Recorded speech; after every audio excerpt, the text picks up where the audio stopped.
Could you clarify the objective to create the external potential for every soul to understand God and receive communication and substances from God?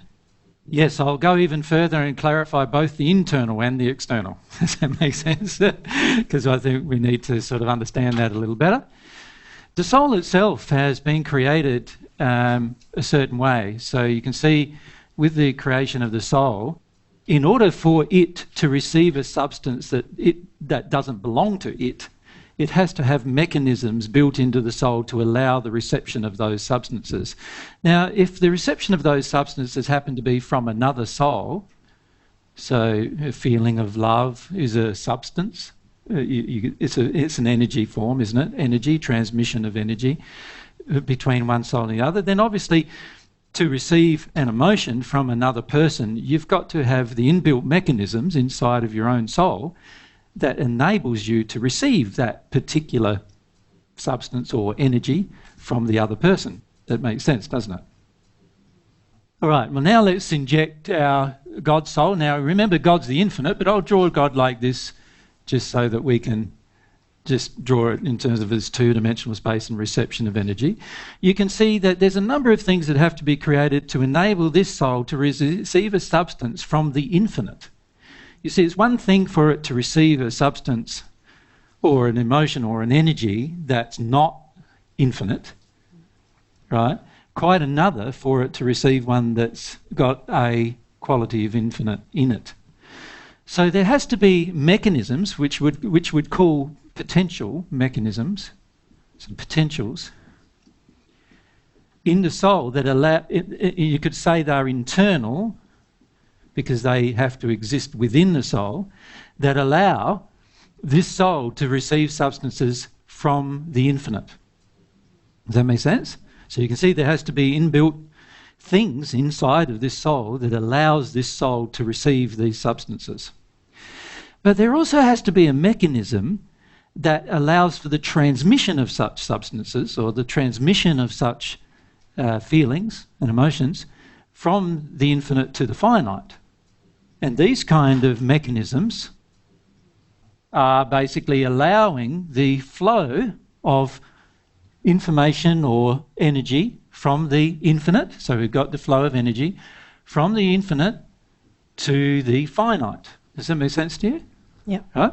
So you could say there are external potentials that also had to be created, which actually must have a whole series of laws governing them.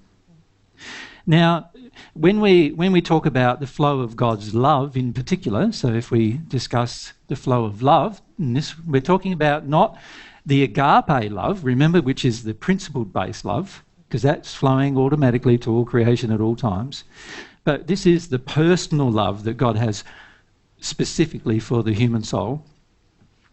When we talk about the flowing of this love, there's got to be a mechanism, an external mechanism, that allows for the transmission of that soul, from that love from God's soul, the great oversoul, to the soul of the finite, your soul, the human soul, which you could say are the potentials external to the human soul that also have to exist to allow for the transmission of any form of substance from God.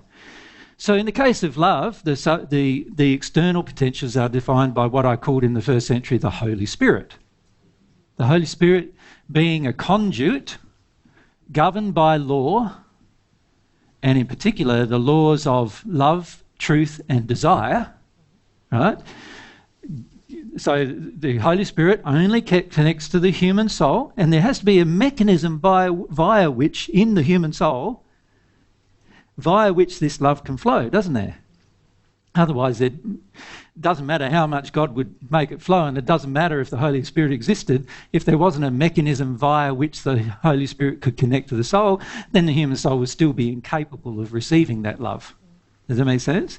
So God, knowing that God wanted it to supply God's personal love in the future to human souls who had the desire, created firstly the potential for that to occur inside of the soul itself, and then he created a whole series of laws that govern the flow of things from himself to those finite souls.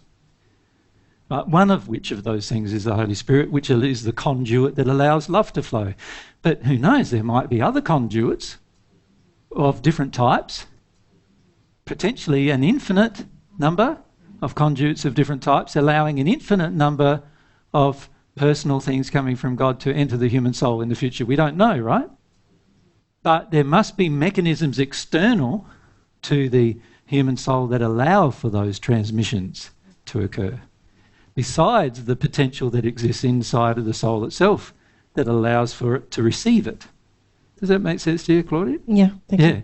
So when we talk in the outline about those external potentials and internal potentials, what we're basically suggesting is the soul had to be designed a specific way internally to allow for God's love, something of the infinite, to enter it. And also, on top of that, there had to be mechanisms.